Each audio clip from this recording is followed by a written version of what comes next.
Boone Carter stood under the relentless morning sun, his weathered hands clutching a deed to 40 acres of fertile land. 3 days ago, outside the general store, his pockets held only a few coins, his future as barren as the dust at his feet. Then Ezekiel Marsh, a stranger with kind eyes and a well-tailored coat, had approached him. "You look like a man who needs a fresh start," Ezekiel said, pressing the folded document into Boone's palm. "Take this land. Build a life." The deed bore Boone's name in careful script, promising a cabin, well, and prime farmland. No strings attached, Ezekiel had assured him, calling it Christian charity from a man with more than he needed. Now, standing before the sturdy wooden cabin, gratitude wrestled with suspicion in Boone's gut. Men didn't give away land for nothing.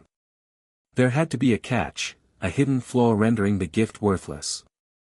He circled the cabin, inspecting its solid walls and sound roof. The well pump worked smoothly, drawing cold, clear water. The soil, dark and rich, crumbled promisingly between his fingers. A small barn stood nearby, empty but well maintained. Everything seemed perfect, yet the unease persisted. Behind the cabin, Boone noticed patches of disturbed earth, where weeds grew sparse, as if the ground had been recently turned. Kneeling, he brushed away loose dirt, his fingers striking something hard, wood. He dug deeper, uncovering a concealed trapdoor, its iron hinges showing signs of recent use. Why hide a cellar? Why hadn't Ezekiel mentioned it? Boone's heart raced as he cleared the debris, revealing the full outline of the entrance. Grasping the metal ring, he hesitated, then froze as muffled voices, human, unmistakable, drifted from below. The voices fell silent as Boone lowered the trapdoor, hinges creaking. A narrow ladder descended into darkness, carrying the scent of cooking rice mingled with musty earth and fear. He considered walking away, pretending he'd never found this secret. But this was his land now, and he had a right to know who lurked beneath it. Steeling himself, Boone descended the 15-foot ladder into a low-ceilinged chamber, its earthen walls reinforced with wooden planks. Oil lamps flickered, illuminating a space that stretched into shadows. A woman's gasp spun him around. In the corner, a Chinese family huddled on makeshift bedding, an older man with graying hair shielding a woman and a young girl, perhaps 8. Their clothes were worn but clean, their eyes those of people long on the run. "Please," the man said in accented English, hands raised in surrender. "We mean no harm. We go now." Boone's mind reeled. This wasn't a squatter's camp, the chamber was too well constructed, its support sturdy, its layout deliberate. "How long have you been here?" he asked gently. The woman whispered urgently to her husband in their language. The man's face tightened. "No trouble," he insisted. "Previous owner say we stay safe here. If new owner want us gone," he gestured toward the ladder. The girl peeked out, her dark eyes curious rather than fearful, reminding Boone of his sister, lost to fever years ago. His chest ached.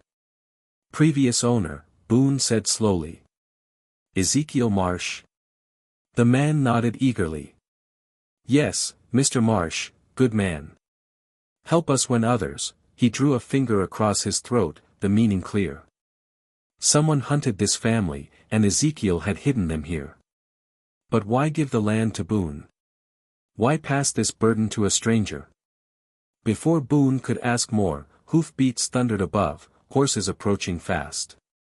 The family's faces paled. The woman clutched her daughter, the man doused the lamps. "Hide," he whispered to Boone. "They come for us. You don't want to be here." Boone scrambled up the ladder, peering through a crack in the cabin wall. 3 riders galloped in, dust swirling. The leader, wearing a marshal's badge, dismounted with authority. His face, hard and unyielding, marked him as a man used to power. "Afternoon, Marshal," Boone said, stepping outside, sweat beading despite his calm tone. "Something I can help you with?" "Name's Wade Langston," the marshal said, his cold eyes sizing Boone up. "Tracking fugitives." Sources say they're hiding nearby. His companions, more hired guns than deputies, kept hands near their revolvers. Fugitives. Boone's mouth went dry. What kind? Chinese family, Langston spat. Man, woman, child. Causing trouble with their foreign ways. Got warrants. The thin gunman grinned, yellow teeth gleaming. Been tracking them weeks. Someone's hiding them like rats. Haven't seen any Chinese folks, Boone said, meeting Langston's gaze. Just got this land 3 days ago. Langston stepped closer, spurs jingling. Funny thing. Previous owner was Ezekiel Marsh. Had peculiar ideas about charity. Made him unpopular. The threat hung heavy. Below, the family waited in darkness, trusting Boone not to betray them. Mind if we look around? Langston didn't wait, nodding to his men. The thin gunman kicked at the disturbed earth behind the cabin, where Boone had uncovered the trapdoor. Ground's been dug up recently, he called. Someone's been burying something. Boone's blood chilled. His hasty digging had left obvious signs. Langston crouched, fingers sifting the soil, his smile dangerous. Fresh digging. Someone's been busy. The thin man scraped with his boot, nearing the wooden surface. Boone's chest tightened. In moments, they'd find the trapdoor. Could be anything, Boone said, voice steady despite his panic. Previous owner might have buried belongings. Or hiding places for fugitives, Langston countered.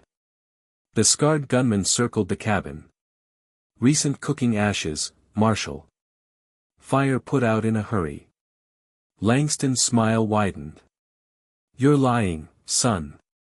I don't like liars. The thin man's boot struck wood. Marshall, there's a door here. Boone's heart stopped. The family would be found, the girl's face flashing in his mind. He thought of Ezekiel, who'd thrust this responsibility upon him.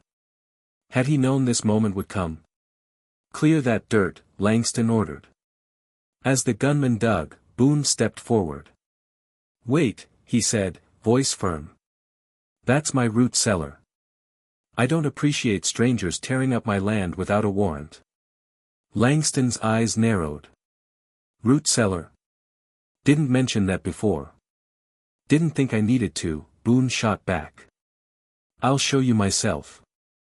He knelt, brushing dirt from the trapdoor, moving slowly to warn the family. Built this myself, he lied. Keeps food cool. Deep for a cellar, the scarred man noted. Langston drew his revolver, pointing it at Boone's back. Open it. Boone lifted the trapdoor, hinges creaking. The chamber below was empty, no lamps, no bedding, no trace of life.